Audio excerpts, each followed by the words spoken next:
የአሜሪካ የውጭ ጉዳይ ሚኒስቴር ማርክ ሩቢዮ ማክሰኞ ዕለት በዋይት ሃውስ በሰጡት መግለጫ ኦፕሬሽን ኢፒክ ፉሪ መጠናቀቁን ይፋ ማድረጋቸው በመካከለኛው ምስራቅ ያለውን ወታደራዊ ውጥረት ወደ አዲስ ምዕራፍ አሸጋግሮታል። ይህ ወታደራዊ ዘመቻ ከተጀመረበት የካቲት 21 ቀን 2018 ዓ.ም አንስቶ ለሁለት ወራት ያህል የቀጠለ ሲሆን አሜሪካ ዓላማዎቿን በሚገባ አሳክቻለሁ ማለቷ በዓለም አቀፍ ፖለቲካና ኢኮኖሚ ላይ ትልቅ አንድምታ ይኖረዋል ሲሉ የቀጠናው ተንታኞች ተናግረዋል። የዘመቻው መጠናቀቅ መገለጹ በዋነኝነት የሚያሳየው ዋሽንግተን በኢራን ወታደራዊ አቅም ላይ አድርሻለሁ የምትለውን ከፍተኛ ጉዳት ነው። እንደ ሩቢዮ ገለጻ ከሆነም አሜሪካው በዘመቻው የኢራን የባሊስቲክ ሚሳኤል ማከማቻዎች፣ የባህር ኃይል አቅምና ወታደራዊ መሰረተ ልማቶቿን ኢላማ በማድረግ ተሳክቶላታል። ይህ እርምጃ በክልሉ ያላትን ወታደራዊ ተጽዕኖ ለመቀነስ የታለመም ሲሆን አሁን ላይ አሜሪካ ከጥቃት ዘመቻ ይልቅ ወደ መከላከያና ዲፕሎማሲያዊ መንገድ ለመዞር መወሰኗን ያሳያል። በተለይም በሆርሙዝ የባህር መስመር አካባቢ የተፈጠረውን የመርከቦች እንቅስቃሴ መስተጓጎል ለመፍታትና ዓለም አቀፍ የነዳጅ ዋጋ ንረት ለመግታት የዲፕሎማሲያዊ አማራጭ አስፈላጊነት ጎልቶ መውጣቱ ይታያል ሲል አልጀዚራ ዘግቧል።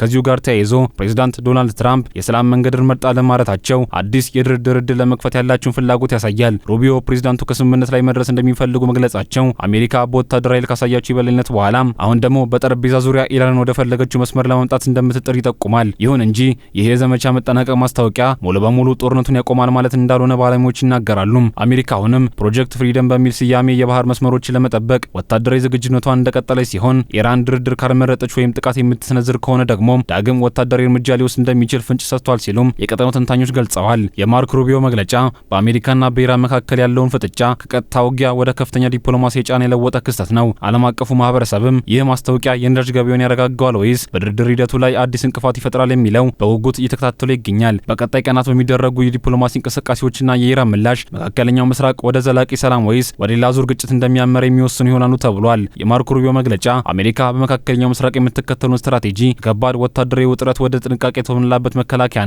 የዲፕሎማሲ መስመር መሸጋገሯን በግልጽ ያሳያል። ኦፕሬሽን ኢፒክ ፉሪ መጠናቀቁ መነገሩም ዋሽንግተን በኢራን ወታደራዊ አቅም ላይ የፈለገችውን ያህል ጉዳት አድርሻለሁ የሚል እምነት ላይ መድረሷን የሚያመላክት ነው። ይህ ዘመቻ በተለይም የኢራንን የባህር ኃይልና የሚሳኤል ማከማቻዎቿን ኢላማ ያደረገ ሲሆን የዘመቻው ማብቃት መታወጁ ደግሞ ለቀጣይ የዲፕሎማሲ ድርድር መንገዱን ክፍት ለማድረግ የታለመ እርምጃ እንደሆነም ይገመታል። በዚህ አዲስ ምዕራፍ ዋይት ሃውስ ፕሮጀክት ፍሪደም የተሰኘውን አዲስ ተልዕኮ ይፋ አድርጓል። ይህ ተልዕኮ ቀደም ሲል ከነበረው የጥቃት ዘመቻ በተለይም በሆርሙዝ የባህር ወሽመጥ በኩል የሚደረገውን ዓለም አቀፍ የንግድ መርከቦች እንቅስቃሴ ለመጠበቅና በኢራን ተጥሎ የነበረውን የባህር ከበባ ለመስበር የተወጠነ ነው። አሜሪካ በዚሁ መግለጫዋ መጀመሪያ ጥቃት ካልተሰነዘረብን ጥቃት አንሰረዝርም ማለቷ በኢራን ላይ የነበረውን ቀጥተኛ ጦርነት ወደ ቁጥጥር ስር ያለ ውጥረት ለመቀየር መፈለጓን ያሳያል። ይህ በዓለም አቀፍ ደረጃ ኖሮ የነበረውን የነዳጅ ዋጋን ለማረጋጋትና የተስተጓጎሉ የንግድ መስመሮችን ዳግም ለማስጀመር ትልቅ አስተዋጽኦ ይኖረዋል ሲሉ ተንታኞች ይገልጻሉ። ከዲፕሎማሲው ረገድ ሲታይ የፕሬዝዳንት ትራምፕ ልዩ መልእክተኞች የሆኑት ጃሬድ ኩሽነርና ስቲቭ ዊትኮቭ ከኢራን ጋር አዲስ ስምምነት ላይ ለመድረስ ጥረት እያደረጉ መሆኑ ትኩረት የሚስብ ነው። አሜሪካ አሁን ላይ የኢራንን የኒውክሌር ግስጋሴና የክልሉ ሚና በተመለከተ በወታደራዊ ኃይል የታጀበ የድርድር ጫና እያሳደረች ነው። ሆኖም ይህ የሰላም መንገድ በቀድሞ ሁኔታዎች የተገደበ መሆኑ ሩቢዮ አሸሸጉም። ኢራን የድርድር አማራጮችን የማትቀበል ከሆነ ወይም በንግድ መርከቦች ላይ ትንኮሷን የምትቀጥል ከሆነ አሜሪካ ዳግም ወደ ከባድ የውጊያ እርምጃዎች ለመመለስ ዝግጁ መሆኗን ማስጠንቀቂያ ሰጥታለች። ይህ የፖሊሲ ለውጥ በአካባቢው ካሉ የአሜሪካ ወዳጆች በተለይም ከእስራኤልና ከባህረ ሰላጤው ሀገራት ጋር ያለውን ግንኙነት ይበልጥ ያጠናክረዋል ተብሎ ይጠበቃል።